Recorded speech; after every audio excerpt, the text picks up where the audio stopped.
This just in on CBS Sports HQ. Of course, the Atlanta Falcons were a part of the large coaching carousel in the NFL, moving on from Arthur Smith after 3 seasons and hiring Raheem Morris as the new guy in Atlanta, trying to get the Falcons back to a Super Bowl.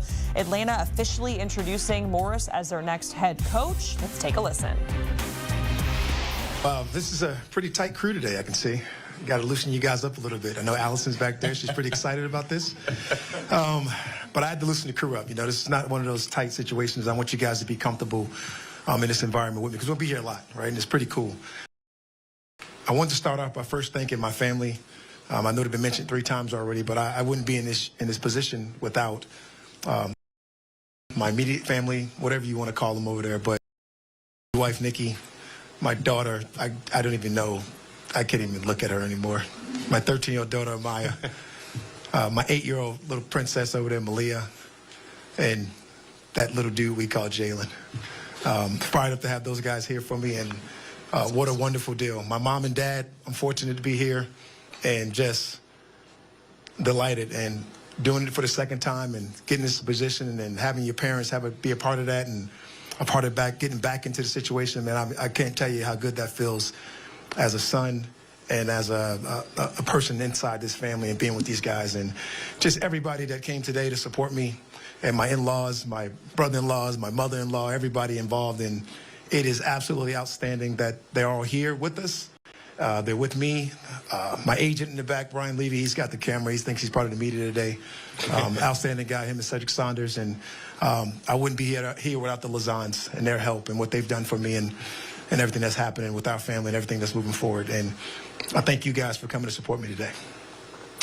Next, I just wanted to thank the Blank family. And you guys know how close and tightly related I am with the Blank family. But to make this thing happen, to be a part of each other, so thankful, so thoughtful. What a process that I went through with everybody, just the National Football League in general. But having to be a part of the Atlanta Falcons is absolutely outstanding. You know, I know the family well, from the sons and Josh and Max to Arthur himself, to everybody that was involved, that was there every day on a day-to-day basis. This organization with Greg, with Rich McKay, with Terry, and everybody that was a part of that, with Brett Jukes, all of us. It's so nice to come back and see familiar faces from when you were here the first time, and to be able to meet some new people that you're really excited to work with and you're really ecstatic to work with. That was such an awesome feeling.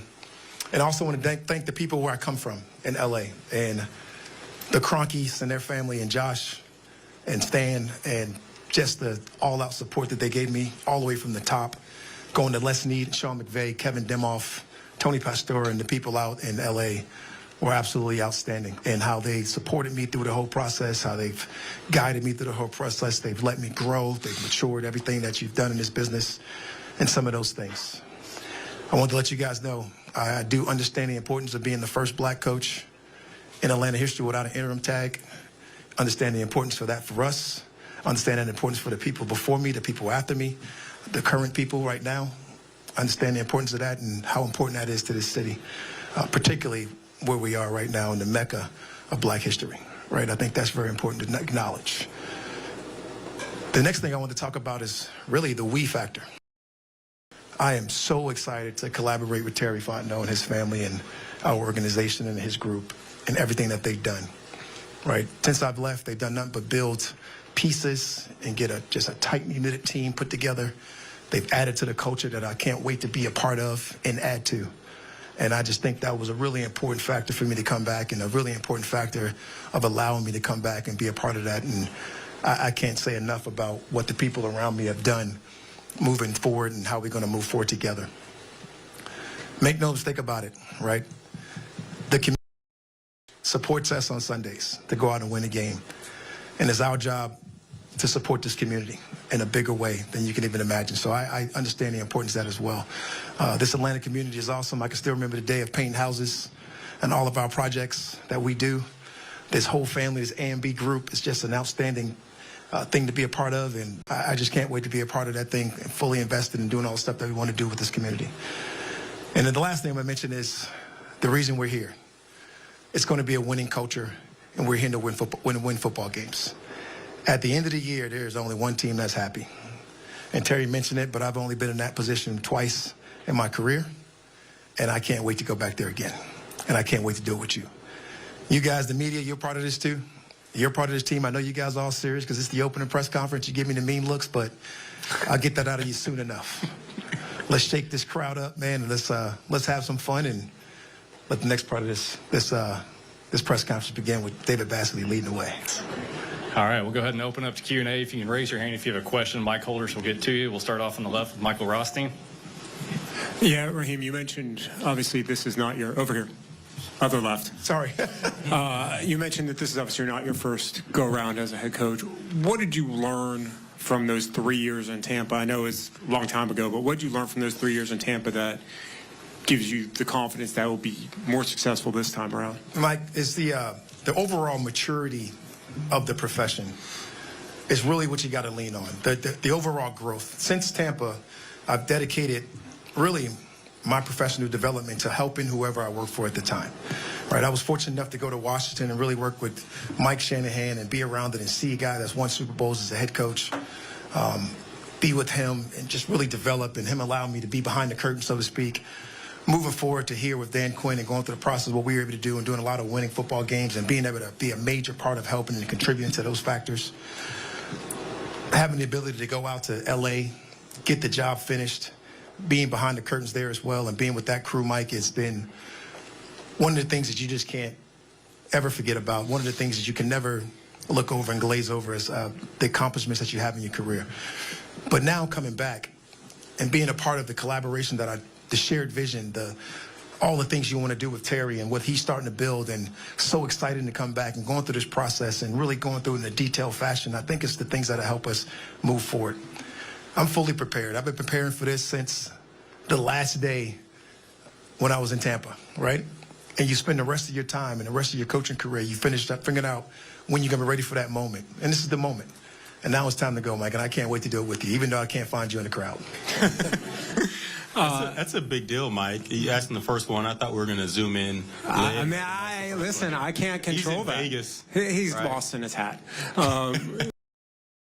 Terry, for you, I mean, 3 weeks ago, a month ago, whatever it was, when Arthur Blank and Rich McKay were sitting up there, they said that, it was really them, that you'd have input. How much input did you end up having in this entire process as you're the one up here, at least from a football perspective, that's answering the questions today since Arthur Blank's not here? Yeah, and Mike, I appreciate the trust and Arthur allowing me to lead that process. And there were a lot of people that were obviously heavily involved in that process, from Greg Beatles, Rich McKay, our assistant GM, Kyle Smith, Ryan Pace. A lot of people put a lot of work into that process, and we know the ultimate decision is on Arthur Blank. But I've learned a lot from the way Arthur leads, because he's making the final decisions, but he's very collaborative, and he wants everyone to be involved and wants to hear what everyone has to say. So I was empowered to lead that process. We know Arthur made the ultimate decision, but it was an excellent process, and we're excited about the result.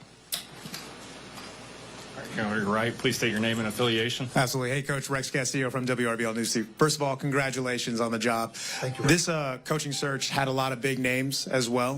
With Coach Belichick, where you could talk to the casual fan about his resume. Not saying you're not qualified, but for some people who may be, a little apprehensive with this decision, how can you assure the Falcons fans that they made the right choice, what you can do for them? Rex, when you're talking about competing in anything that we do, you're always talking about going against the very best.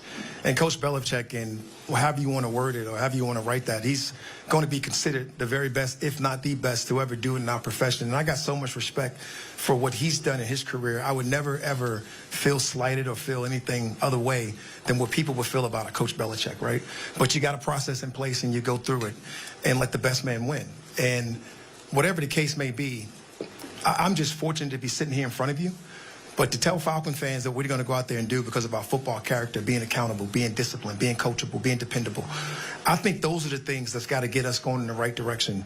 I don't think we can really focus on who was in the process, what you were doing in the process. It's just like going to play a game, right? When you go play those games, it really doesn't matter who's across those lines. It's our job to go out there and get wins. And that was my job in this whole process. Is how I looked at it, right?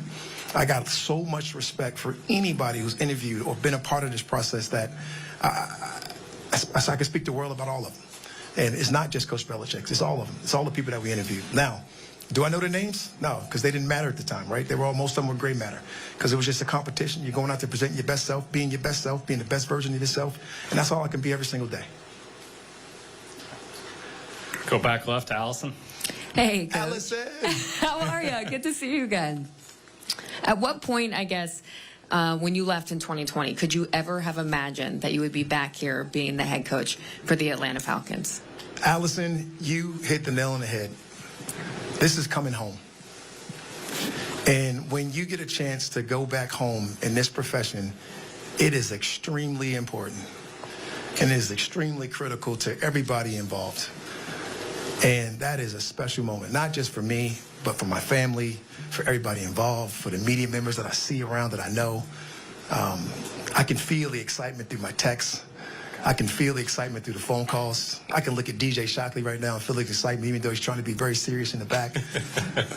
But this has been a process for me that has been outstanding and so much fun. I can't tell you. I can't express the joy that I have right now to be able to come back and work with the Blanks, to be able to come back and work with all these people around me that I've been with for years. And I could talk about this for the rest of the press conference. And I probably may bore you, but I don't know if you've ever been in this spot to coming back home, but this is certainly the best feeling in the world. Go to Bailey back. If you're just joining us here on CBS Sports HQ, that is Raheem Morris at the podium being introduced officially as the Falcons' new head coach. Morris is certainly familiar with the Falcons organization. It's his second stint there in Atlanta. Back in 2020, he was the interim coach after they fired Dan Quinn, went 4-7 to finish the season. Prior to that, spent 3 years in Tampa Bay as the Bucs head coach, going 10-6 in 2010. Now the Falcons, they have never won a Super Bowl. The last time they were there was in 2017, and we know what happened with the Patriots. So they're looking to go back there with Raheem Morris at the helm. And speaking of the Super Bowl 58, we are live all week long from Las Vegas leading up to the big game. You can stream us on CBS Sports HQ. We are getting you ready for Super Bowl 58, the Niners and the Chiefs on CBS.